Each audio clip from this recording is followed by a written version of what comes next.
Degree പഠിക്കാൻ വേണ്ടി നമ്മൾ UK പോകാൻ നിൽക്കുന്നത്. UK അതാകുമ്പോൾ പാർട്ട് ടൈം വേണ്ടി ജോലിയും ചെയ്യാം, കാശും കിട്ടും. എന്തൊക്കെ ബഹളായിരുന്നു അവന്റെ ഒരു UK പോക്ക്. ആകെ 3 വിഷയമല്ലേ പോയുള്ളൂ. അതൊരു വിഷയമാക്കേണ്ട കാര്യമാണ്. ബാക്കിയുള്ള 5 വിഷയത്തിൽ 3 എണ്ണം പൊട്ടിച്ചിട്ട് ഇന്ന് വർത്താനം പറയുന്നത്. കുറഞ്ഞത് 10-25,000 രൂപയെങ്കിലും ഇല്ലാതെ പോകാൻ പറ്റുമോ? എന്തിനെനിക്ക് UK ചെന്നിട്ട് കപ്പലിൽ വിട്ടായി മേടിച്ചു തിന്നാനാ? എന്റെ ഉമ്മ ലക്ഷങ്ങളുടെ പരിപാടിയാണ്. അച്ചാറിങ്ങനെ തിന്ന് തീർക്കല്ലേ. നിന്റെ ഇക്കാക്ക് അടുത്ത വർഷം UK പോകുമ്പോ കൊണ്ടുപോകുന്നതാ.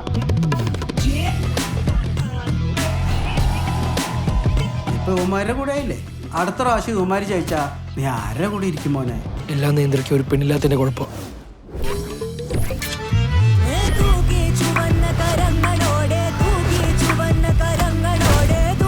ഓടും ക്രിമിനലുകൾ അവര്.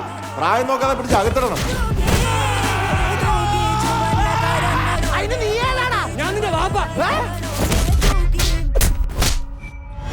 ഇപ്പൊ പിടിച്ചോണ്ട് പിടിച്ച് പോരാത്തതിന് സ്കൂളിൽ നിന്ന് കേസ് കൂടി തന്നിട്ടുണ്ട്.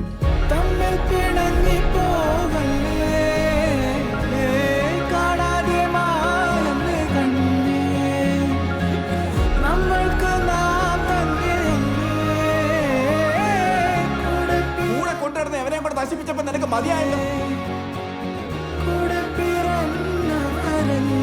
കൂടെ ഉള്ളവരൊക്കെ അങ്ങ് പോവും.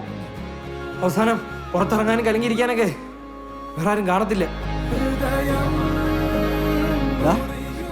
അച്ഛനെ കൂടെ ഒന്ന് കെട്ടിപ്പിടിക്കടാ.